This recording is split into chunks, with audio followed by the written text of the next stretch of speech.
பேசு நேயர்களுக்கு வணக்கம். டிட்வா புயல் இப்பதான் முடிஞ்சிருக்கு.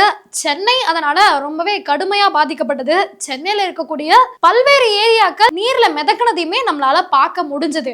ஆனா சில பேர், இன்னும் குறிப்பா சொல்லணும்னா திமுகவை சார்ந்தவங்க, இந்த மழையை பத்தி என்ன சொல்லியிருக்காங்க அப்படின்றதையும், அது போக மழைக்கு முன்னாடியே வடிகால் பணி எவ்வளவு நிறைவடைஞ்சிருக்கு அப்படின்னு சொல்லியிருக்கத பத்தியும் தான் இன்னைக்கான வீடியோல பார்க்க போறோம். வாங்க வீடியோக்குள்ள போயிடலாம். முதல்ல நம்ம மேயர் பிரியா அவங்க இருக்காங்க இல்லையா, அவங்க சென்னையில எந்த மக்களுமே பாதிக்கப்படல, மக்கள் யாரும் நேரடியா புகாரே கொடுக்கல அப்படின்ற மாதிரி ஒரு வீடியோ ஒன்று பேசியிருக்காங்க.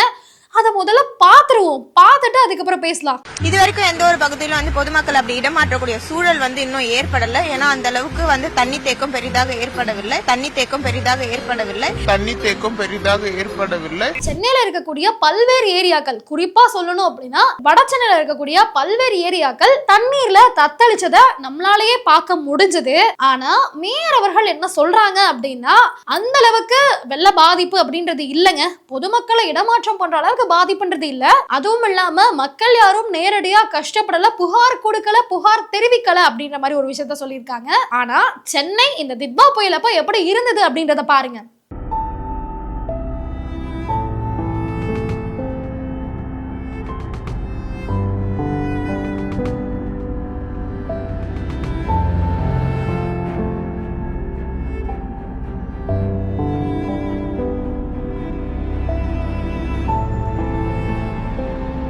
பாத்தீங்கல்ல, இதுதான் நம்மளுடைய திராவிட மாடல் அரசு. அதாவது நடந்த ஒரு விஷயத்த நடக்காத மாதிரியும், நடக்காத ஒரு விஷயத்த நடந்த மாதிரியும் சொல்லுவாங்க. மக்கள் படுற கஷ்டம் எல்லாம் இவங்களுக்கு தெரியுதா என்ன அப்படின்றது மிகப்பெரிய கேள்விக்குறியா தான் இருக்கு. சென்னையுடைய உண்மை நிலைய சில மீடியாக்கள் காட்டினாலுமே பல ஊடகங்கள் திமுக சார்பா தான் இருக்கு, அந்த அளவுக்கு மக்கள் பாதிக்கப்படல அப்படின்ற மாதிரி தான் சொல்லிட்டு இருக்காங்க. ஆனா டைம்ஸ் ஆஃப் இந்தியாவா இருக்கட்டும், தி நியூ இந்தியன் எக்ஸ்பிரஸா இருக்கட்டும், இந்த ரெண்டு ஊடகங்கள்லயும் என்ன நடந்திருக்கு அப்படின்ற விஷயத்த சொல்லியிருக்காங்க. அதாவது 5201 கோடி செலவு பண்ணி 1145 கிலோமீட்டருக்கு சென்னை முழுக்க இருக்கக்கூடிய வடிகால்களை சீரமைச்சிருக்காங்களாம், பணியை தீவிரப்படுத்தி இருக்காங்களாம். அப்படி பண்ணிருந்தாங்க அப்படின்னா தமிழ்நாட்டுடைய தலைநகரம் இன்னைக்கு தண்ணியில தத்தளிச்சிருக்காது அப்படின்றத நிதர்சனமான உண்மை. அது மட்டும் இல்லாம திமுகவை சார்ந்த சில எம்பிக்களா இருக்கட்டும், சில அதிகாரிகளா இருக்கட்டும், எல்லாரும் என்ன சொல்லியிருக்காங்க அப்படின்ற வீடியோ முதல்ல பாத்துருவோம். அதாவது சென்னை முழுக்க 95% மழைநீர் தேங்காது, அதுக்கான பணிகள் கம்ப்ளீட் ஆயிருக்கு அப்படின்ற ஒரு விஷயத்தை அவங்க சொல்லியிருக்காங்க. அடுத்து KN நேரு அவர்கள், இன்னும் 2% பணி தான் பாக்கி இருக்கு, 98% பணிகள் நிறைவடைந்து விட்டது. அதாவது 98% பணிகள் நிறைவடைந்து விட்டதா, இன்னும் 2% மட்டும்தான் வேலை செஞ்சு முடிக்கலங்க, மத்தபடி செஞ்சு முடிச்சிட்டோம் அப்படின்றாங்க. எப்படி மேயரக்கா 95%, நேரு அவர்கள் 98%. அடுத்து நம்மளுடைய மாசு அவர்கள் என்ன சொல்றாரு அப்படின்னா, ஒரே நாளில் 20 சென்டிமீட்டர் மழை வந்தாலும் கூட அதை தாங்கும் அளவுக்கான சக்தி சென்னை மாநகர சாலைகளும் சென்னை மாநகரின் மழைநீர் வடிகால் அமைப்புகளும் பெற்றிருக்கு. சென்னையில 20 சென்டிமீட்டர் மழை பெஞ்சாலும் கூட அதை தாங்குற சக்தி சென்னைக்கு இருக்கு. சென்னை முழுக்க இருக்கக்கூடிய சாலைகளா இருக்கட்டும், மழைநீர் வடிகால் போறதா இருக்கட்டும், எல்லாத்தையுமே சிறப்பா பண்ணிருக்கோங்க, எந்த பிரச்சனையுமே வராது, அதுக்கு நாங்க கேரண்டி அப்படின்ற மாதிரி அண்ணன் சொல்லியிருக்காரு. ஆனா அதிகபட்சமா இந்த டிட்வா புயலப்போ 15 சென்டிமீட்டரோ 18 சென்டிமீட்டரோ தான் மழை பெஞ்சிருக்கு. அதுக்கே தலைநகர் தத்தளிச்சதை நம்மளால பார்க்க முடிஞ்சது. அப்படி இருக்கிற பட்சத்துல 20 சென்டிமீட்டர் மழை பெஞ்சாலும் கூட இதை எதிர்கொள்றதுக்கு சென்னை ரெடியா இருக்கும் அப்படின்னு சொல்லியிருக்காங்க.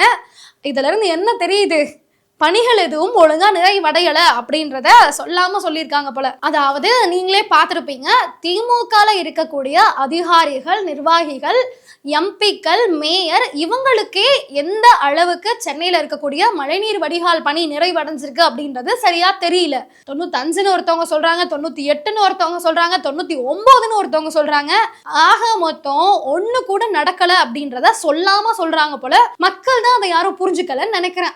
அடுத்து நம்மளுடைய துணை முதல்வர் களத்துக்கு போய் மக்களை பார்த்தாரு, மக்களுக்கு என்னென்ன தேவை எல்லாத்தையும் பண்ணாரு அப்படின்றத சொல்லிட்டு, அது மட்டும் இல்லாம முதல்வன் படத்துல ஒரு சீன் வரும் இல்லையா, செல்போன்லாம் சுத்தி வச்சிருப்பாங்க, பொதுமக்கள் அவங்களுடைய புகார்களையும் அவங்களுக்கு இருக்கக்கூடிய கோரிக்கைகளையும் சொல்லுவாங்க. அந்த மாதிரி ஒரு சீன் தான் இப்ப போயிட்டு இருக்கு. அதுல என்ன நடக்குது அப்படின்றத பாத்துருவோம்.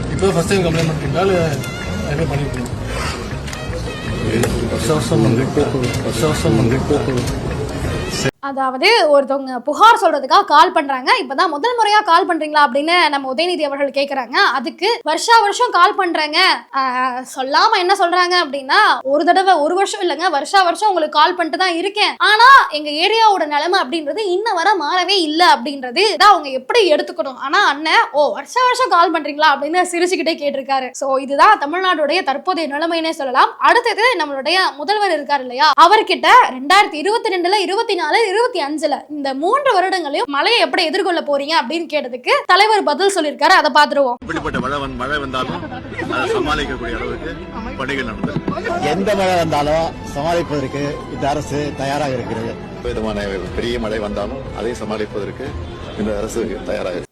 வருடம் எந்த மழை வந்தாலும் அதை சமாளிப்பதற்கு எங்களுடைய அரசு தயார் நிலையில இருக்கு அப்படின்ற ஒரு பதில் தான் வருஷம் சொல்றாங்க. வருஷம் மழை வந்துட்டு தான் இருக்கு, மக்கள் பாதிக்கப்பட்டு தான் இருக்காங்க. தண்ணீர் தேங்கக்கூடிய ஏரியாக்கள்ல தண்ணீர் தேங்கிக்கிட்டு தான் இருக்கு. அதுவும் சென்னையில 87 இடங்கள் மழை நீரால ரொம்ப பாதிக்கப்படும் அப்படின்ற ஒரு டேட்டா இருக்கு. அதுல 85 இடங்களை நாங்க சரி பண்ணிட்டோம்.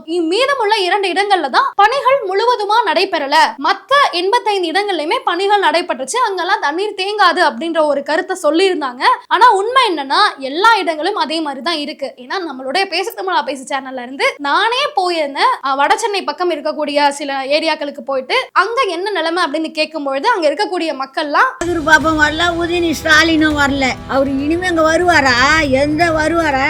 நேத்து கார்ல போனார் அதிகாரி, ஆனா கீழே இறங்கி கூட கேட்கல. ஆனா என்ன செய்தியில போடுறாங்க, அதிகாரி எல்லாம் விசாரிச்சுட்டு போறாங்க சேகர் பாபுலாம் அப்படின்னு சொல்லிட்டு சொல்றாங்க. ஆனா ஒண்ணுமே கிடையாது. அரசாங்கத்துக்கு என்ன சொல்றது, எதுவும் சொன்னது எதுவும் எங்களுக்கு வரல. இல்லம்மா, அரசு அதிகாரிகள்லாம் ஆய்வு பண்றாங்க பொதுமக்கள் அப்படின்னு நாங்க அதை சொன்னாங்க ஒருத்தர், ஆனா நாங்க கண்ணால பாக்கல. கவுன்சிலர் கூட சொல்லியாச்சு, வட்ட செலவெல்லாம் சொல்லியாச்சு, அவங்களும் நடவடிக்கை எதுவுமே எடுக்கிறது கிடையாது. தண்ணி எடுக்கிறன்றது ஒரு சாம்பிள் தான். கரண்ட் இல்லாத புழுவு பூச்சி எதனா வந்துச்சுன்னா என்னமா தெரிய போகுது? நம்மள தெரியும், குழந்தைங்களை கச்சிச்சுன்னா என்ன தெரிய போகுது? எலெக்ஷனுக்கு தான் வராங்க அதிகாரிங்க, அவங்க வேலை முடிஞ்சிச்சுன்னா போயிடுறாங்க. எங்களுக்கு எதுவும் முயற்சி எடுக்க மாட்டாங்க. ஓட்டு கேட்க மாட்டோம், ஒருத்தரா வராங்க இது தூக்கின்னு. இது மட்டும் யாரும் பாக்குறாங்களாமா? தண்ணி போல இவ்வளவு தண்ணி இருக்குதுமா ஊருக்குள்ள, கேவங்காரன்ல இவ்வளவு தண்ணி இருக்குது. வள்ளத்துல தான் நிக்கிறோமே, ஒண்ணு என்ன பண்ண சொல்றது? எங்களுக்கு தலையெழுத்து இப்படிதான் இருக்கணும்னா இப்படிதான் இருந்தாகணும். இப்போ அங்க அந்த மெயின் ரோடு இருக்குல்லப்பா, அங்க சரிஞ்சு விழுந்துடுச்சு. அதை இன்னும் சீர் பண்ணவே இல்லை. பள்ளம் போட்டாங்க, நேத்துல ஒரு தண்ணி ஷாக் அடிச்சு சாவு இருக்குல்ல, அங்க ஒரே ஷாக் நேற்று. யாருமே எங்க ஏரியால பார்க்கல.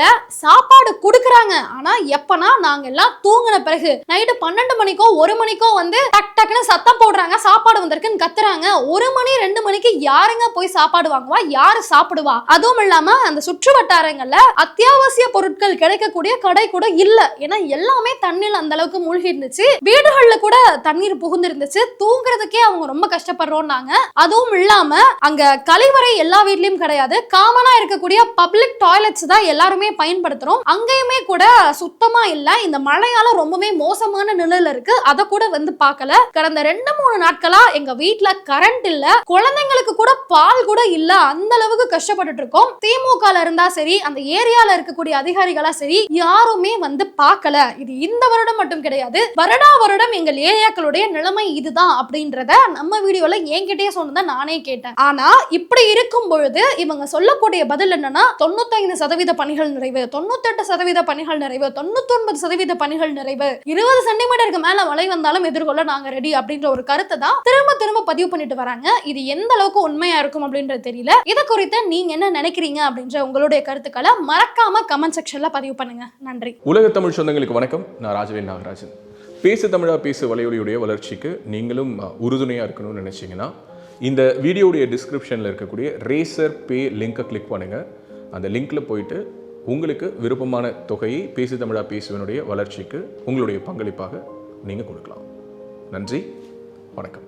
ரேபிஸ் உள்ள வந்துடுச்சுன்னா அதோட அறிகுறிகள் ஆரம்பிச்சிருச்சுன்னா அதுக்கு ட்ரீட்மெண்ட்டே கிடையாது. 100% மரணம். பாதுகாப்பு இல்லாத உடலுறவு வைக்கும் பொழுது இந்த மருக்கள் பாதிக்கப்பட்ட நபர் கிட்ட இருந்து இன்னொருத்தருக்கு ஈஸியா பரவலாம். ஃபர்ஸ்ட் நமக்கு சுகர் இருக்கான்றதை செக் பண்ணிக்கணும். சுகர் இருக்கக்கூடிய நிறைய நபர்களுக்கும் கண் எரிச்சல் ஏற்படும். 2-3 பேர் at 20A டயபெட்டிஸ் வரக்கூடிய வாய்ப்பு இருக்கு. இதை வந்து ராத்திரி 8 மணிக்கு மேலே இவங்க ரெகுலராக சாப்பிட ஆரம்பிச்சாங்கன்னா சைக்கிளிங் பண்றவங்களுக்கு நான் எழுதியே தரலாம் ஹார்ட் ப்ராப்ளம் வராது அப்படின்னு. பேசு தமிழா பேசு சேனலுக்கு ஆதரவு தந்து கொண்டிருக்கக்கூடிய பார்வையாளர்களுக்கு வணக்கம். அரசியல் ஆன்மீகம்னு மட்டும் இல்லாம இப்போ ஹெல்த்லயும் நம்ம வந்தாச்சு. ஹெல்த் சம்பந்தமான பிரச்சனைகளுக்கும் ஹெல்த் டிப்ஸுக்கும் ஹெல்த் கேருக்கும் இல்ல ஹெல்த் பத்தி ஏதாவது தெரிஞ்சுக்கணும் அப்படின்னு நினைச்சீங்கன்னா ஹெல்த் குரு சேனல் கண்டிப்பா உங்களுக்கு யூஸ்ஃபுல்லா இருக்கும். பேசு தமிழா பேசு சேனலுக்கு கொடுக்கக்கூடிய இதே சப்போர்ட்டை ஹெல்த் குரு யூடியூப் சேனலுக்கும் கொடுத்து அந்த சேனலை சப்ஸ்கிரைப் பண்ணி உங்க நண்பர்களுக்கு ஷேர் பண்ணும்படி கேட்டுக்கிறோம். நம்ம ஹெல்த் குரு சேனலோட லிங்கை டிஸ்கிரிப்ஷன்ல தரோம், மறக்காம செக் பண்ணி பாருங்க.